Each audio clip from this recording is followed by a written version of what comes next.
For those who don't know you, would you mind describing yourself, please? Yeah, so my name is Athanase Kadita Tshibaka. My friends know me as AT. I am originally from the Democratic Republic of the Congo. Um, I am married, have two children, a boy and a girl. They are both obviously grown ups, and I have seven grandchildren. I think for now, I'll stop there for any other questions you have.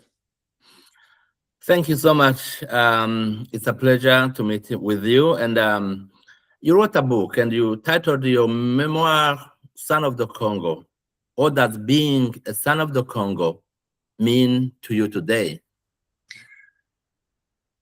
Well, it's first of all recognizing my roots.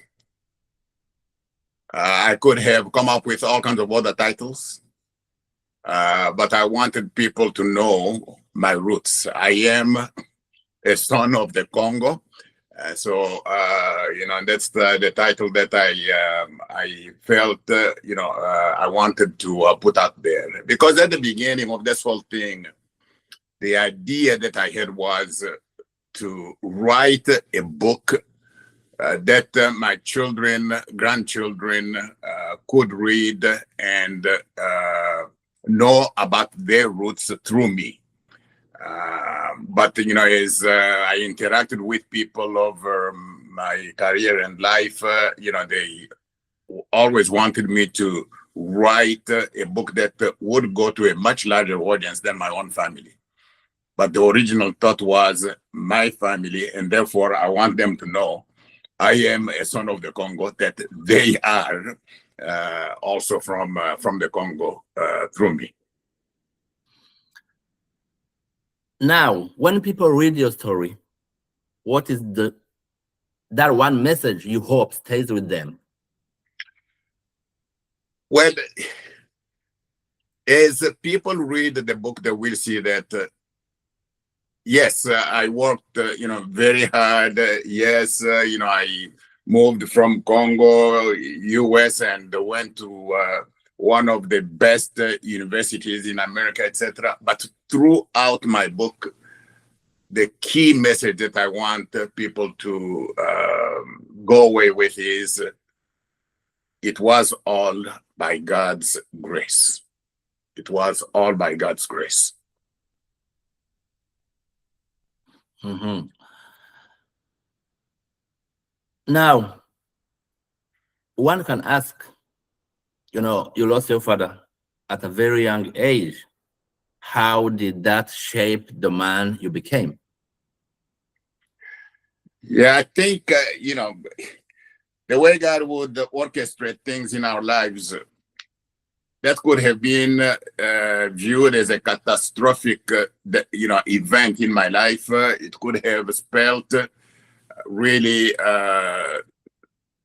the end of my future, the end of any hope at all. But God had his reasons for taking my father when I was still very young, and I was 3 years old at the time. Because then he told my mother not to remarry because, in our tribes, the father dies. It's the next in line is the uncle who comes out after the father. But my dad had said, no, you don't marry any of my brothers. I looked at the industriousness of my mom, her resourcefulness, hardworking, her character, her generosity, hospitality in terms of receiving people. A lot of those things that I saw her, how she worked so hard, struggled to get, the five of us fed, and how she would strategically place me with my older sister or place me with my maternal uncle or my paternal uncle. My mom, I learned a lot through her, how she just survived in spite of all of the challenges that she had after my father's death. Tshibaka, can you describe what daily life looked like growing up in Congo during those difficult years? Well, again, so it depends on where I am. So if we talk about the first few years after my father died, day life in the village of Maimunene, where I grew up, were just being by the side of my mom, because I was very young, so she would take me wherever she was going, and even when she was making that local alcohol that we called Maluvu Akasia, like fire alcohol that she used to make, to sell and, put food on the table. So I was by my mother's side, growing up in the village. But when she placed me with my sister wanted me to somehow be exposed to education. So I started going to school. But as I recount in the book, my school days were only Wednesdays. I went to school on Wednesday. Why? Because that's when I could have one biscuit and a little bit of milk, Wednesdays. So depending on where I was, will basically, describe, what my day, would look like. So in Maimunene, it was basically being by my side of the mother, observing and learning and what have you. But with my sister in Chikapa, that was just a young boy now, five years old, etc., playing with other boys, and on Wednesdays go to school, have some milk, have a biscuit, come back. But then as I started, my first year, for certain, then it was school, school and all kinds of activities that any young kid, would go through. Was there any moment or a moment in your childhood when you almost lost hope? Yeah, I can actually, many moments, Eloge, if I, as I look back. So one is during one of what I call my nomadic years, I was probably maybe 5 years old. My mother placed me with her brother, and her brother had his own children and what have you. As you probably, and maybe you are not familiar, you didn't experience that, but in our village, when there is food, it's one pot or two pots, depending on what you had, and you're all sitting around it, you're all eating from that one pot.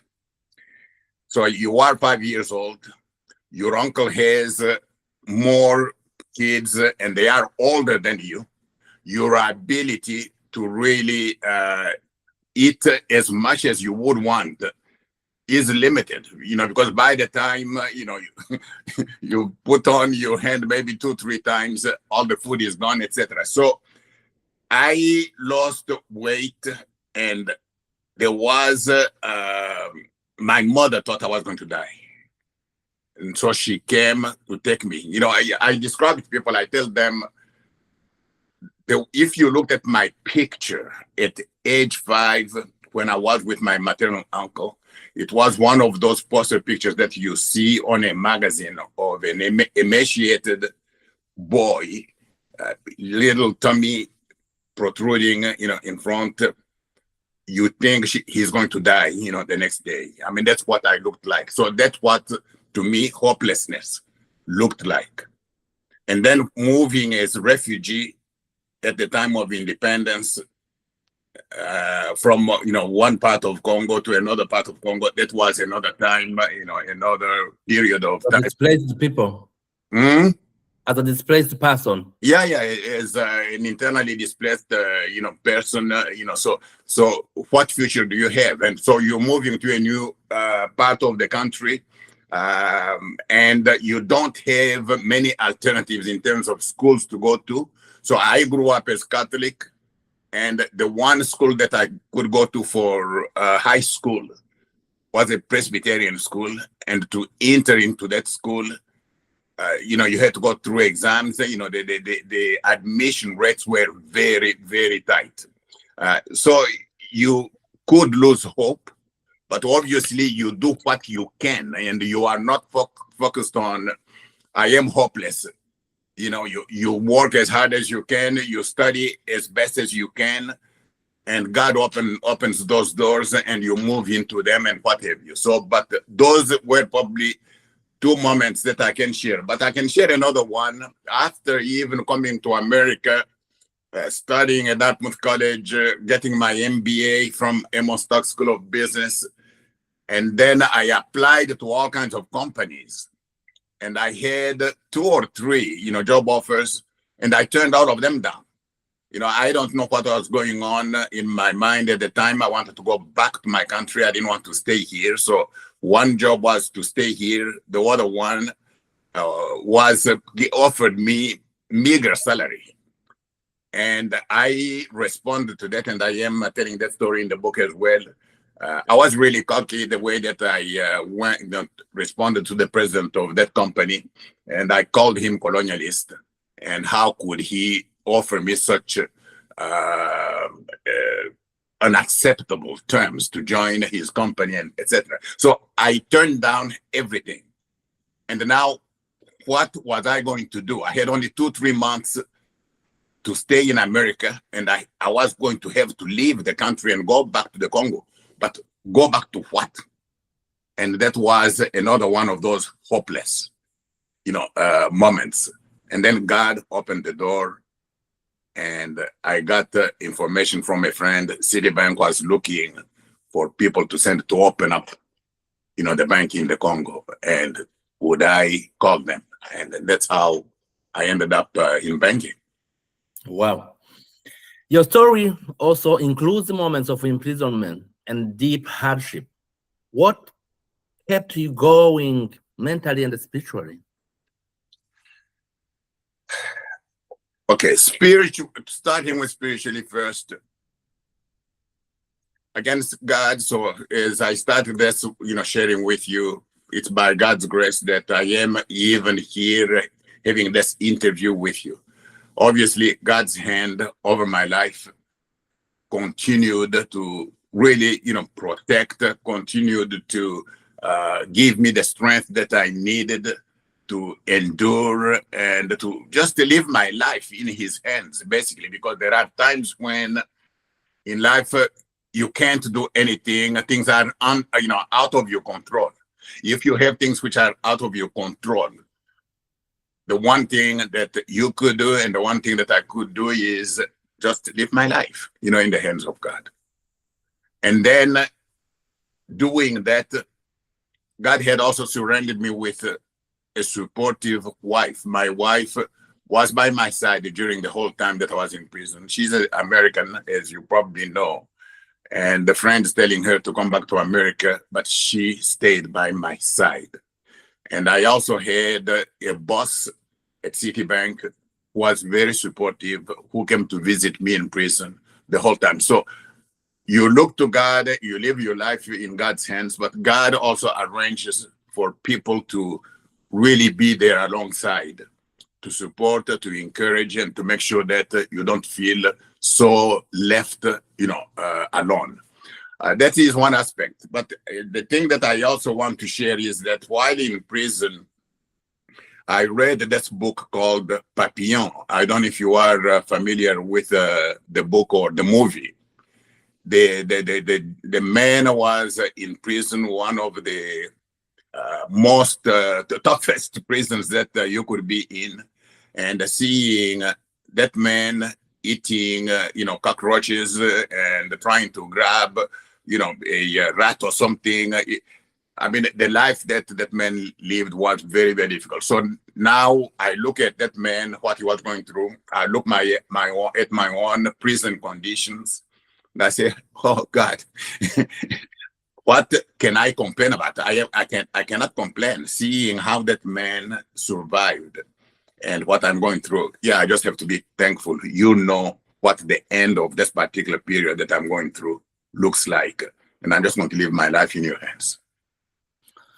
Now, from hardship in Congo to institutions like Dartmouth and extraordinary, it's really extraordinary. And now, what made that leap possible? Yeah, so again, that's where, we go back to the same response.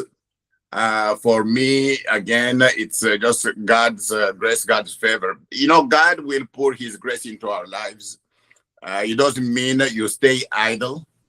You do nothing. Okay, God need to, just pour your grace and, you stay and things will happen. No. I write in the book the experience that I had with my principal. I was a stubborn, teenager and did things in high school that I shouldn't have done. And my principal disciplined me, a man from Texas.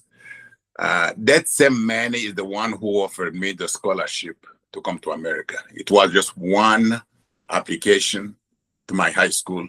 He gave it to me. Why me? Why me? There were other smart kids in my class. Why me? God. The interviews and the tests that I needed to take to be considered among the 7 who were going to receive scholarship out of 144 high schools in the Congo. The interviews were about 200 kilometers away from where my school was. Wow. That man from Texas, who was also a pilot, would take me on the missionary plane to where I needed to have my interviews and my tests and bring me back. Why? And why me? Why me? Okay, so that's why I say God's grace. I did not choose to go to Dartmouth College, but I ended up at Dartmouth College. How? I did not choose to work for Citibank. I ended up working for Citibank and in banking. How? God, why? Why me? And as you look in the book, from moving from country to country, promoted from one level to the next level, every time it was basically the one who put me on this earth orchestrating. And at times I didn't see it. At times I tried to resist. At times I tried to come up with my own choices. I want to go this way. But more often than not, he would redirect me elsewhere. And it is in the book, you will see how some of the decisions, that I made in terms of moving from one place to another, how they were made. What does ethical leadership mean to you in today's world?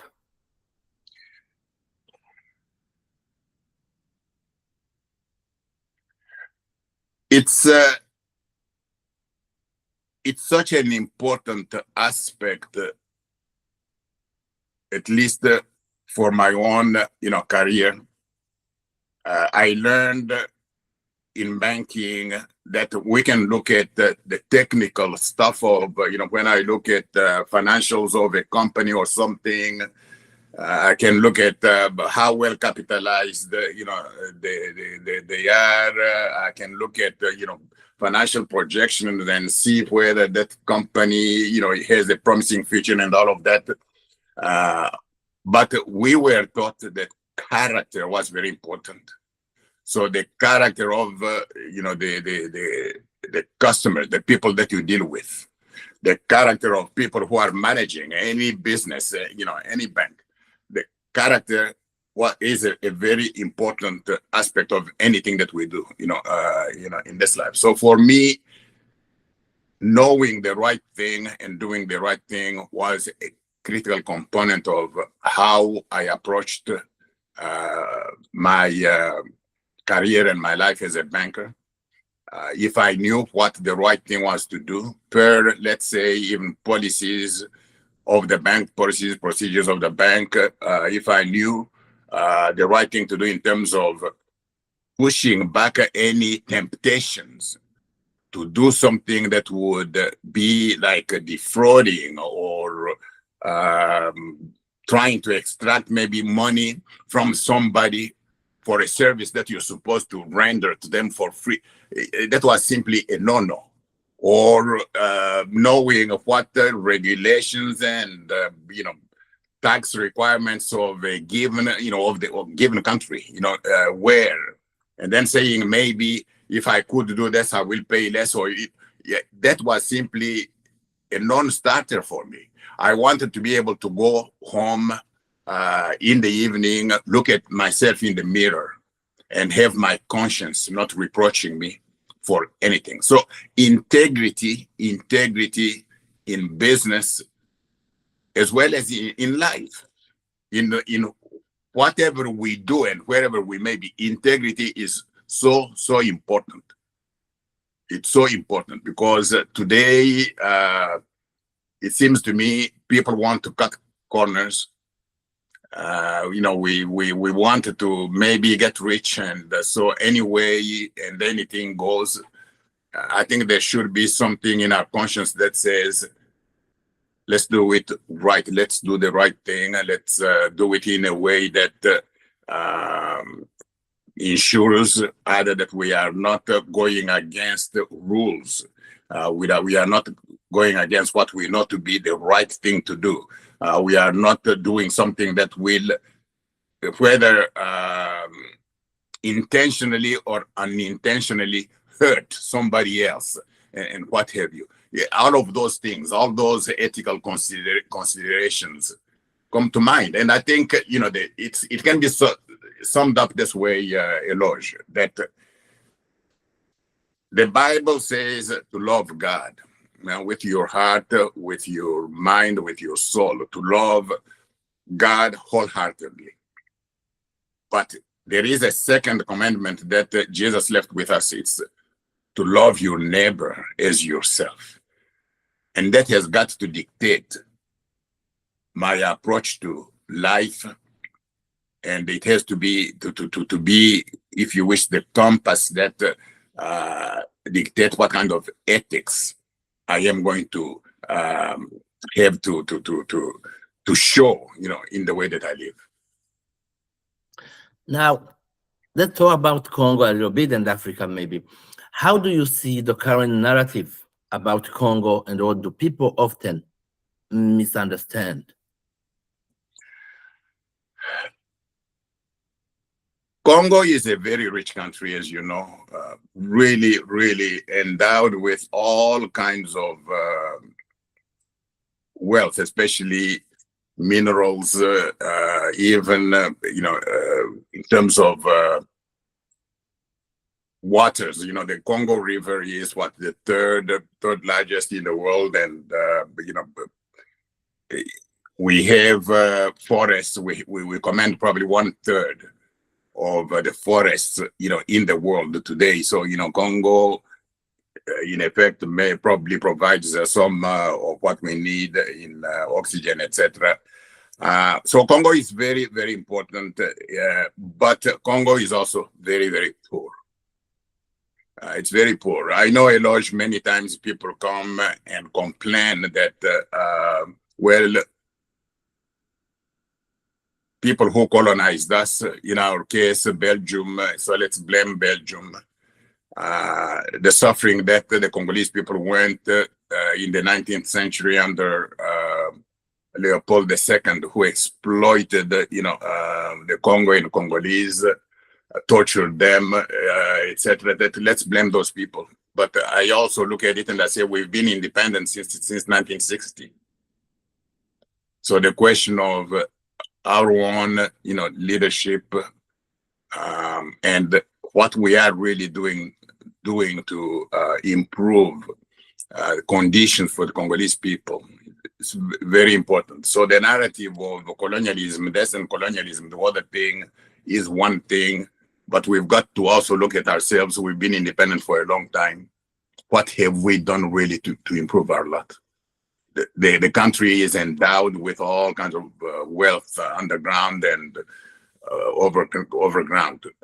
How have we exploited that wealth for the benefit of our people? I think that's a critical question to me. Mm-hmm. What gives you hope about the future of Congo and Africa more broadly? Well, so today I would probably say again, people are a critical, component. We do have a leadership in the Congo today that seems to care a little more about developing, the country, the infrastructure, and addressing some of the basic needs of the people. We do have lots of organizations today, including one that I work for. I joined the board of a bank, Equity Banque Commerciale du Congo, that is committed to really bringing more Congolese into the banking system. So the banking penetration in the Congo today is 7%. Only 7% of the population of the Congo has access to formal banking. So if you take 102 million people, more or less, you're talking maybe 7 million Congolese. And the bank that I work with, Equity Banque Commerciale du Congo, the objective, which is very ambitious, is to have 30 million customers, to have 30 million Congolese customers. If we can do that, we're talking about one institution shooting to hit at least 30%. That gives me hope. That gives me hope. You also have microfinance organizations, and in the book I talk about one that I did help bring to the Congo, and it is still there today under the name of Vision Fund. And the idea was to give poor people a hand up, with banking products, whether it's small loans, whether it's savings accounts, whether it's insurance policies tailored to the needs of the poor and what have you. So NGOs, the government now, and some of the policies that they have in place, the private sector, like the banking industry, my own, the bank that on whose board I'm sitting right now, all of these are giving me some hope. Mm-hmm. They are giving me hope. Yeah, that's interesting, Tshibaka. What responsibility do successful Africans like you in the diaspora have toward their home countries? Eloge, I think it is very, very important that all of us, and I always say, we are blessed to bless. We come to America, or we go to Canada or Europe or wherever we are. If we can just remember our roots and contribute in whatever little way that we can, to the extent of our own capacities, abilities, to not forget where we came from, not to be just selfishly looking at oneself and by acquiring whatever material wealth we want for our own selfish interest, to think about our people in Africa and to contribute in whatever way that we can. It's so important. It's critically important. I came to America with my family telling me, you're going there to study, and remember, you're coming back here. And even the wife that you have, we will find a woman for you when you come back. And so I came to America with the view that I was going to return as soon as I finished my education. Back then, I think the ratio was something like maybe 40% of people who would come to America would stay here, not go back. I did not want to be part of that 40%. I wanted to go back. And I actually wanted to go back in a hurry. This is why I compressed my university studies in 4 years. I did my undergraduate and MBA. I did everything in 4 years. and with the view that I wanted to go back, work in my country, serve in my country. That was very important. But now that I have gone through life and I have completed my career, should I forget my roots? Should I forget my country? Should I forget Africa? No, I cannot, Eloge. And I think if there is a call to the diaspora, for me, is however we can contribute and help our people, whether it's with training, whether it's supporting some organizations that help, our people, whether it's going back and working for government, working for private sector, non-profit, or whatever it is that we can do, that we should really be doing and not just be self-centered. Tshibaka, maybe we, going to, heading to the end of this interview, you coming to Maine to present your book. Why Maine?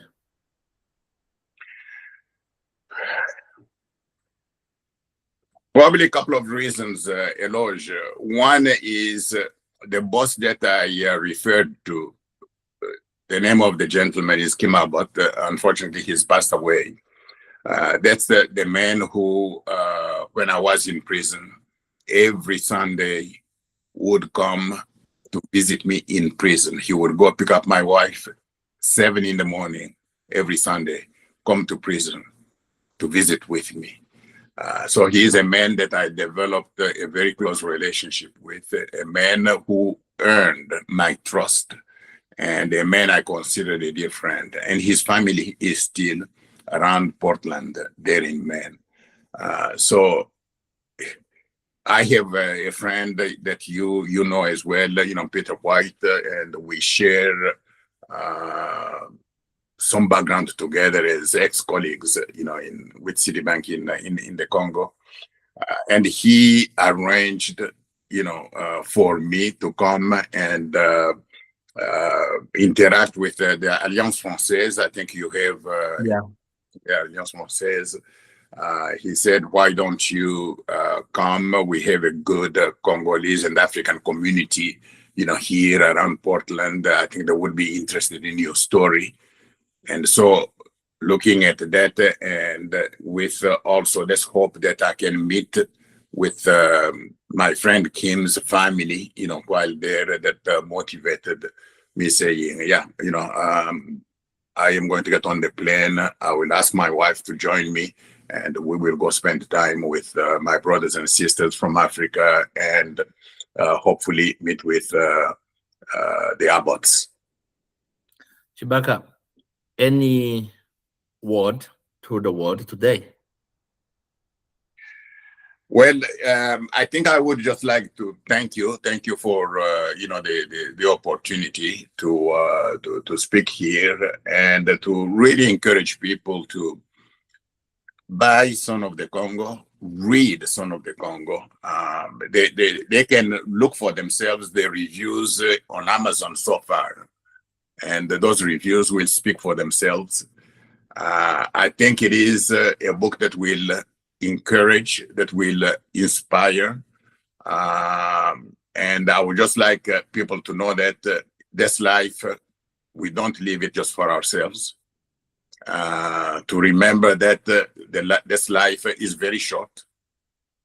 And as one preacher put it, that we need, because this life is so short, and because eternity is long, and we can't even start to imagine what eternity looks like, that it is reasonable that we live this short life in the light of eternity.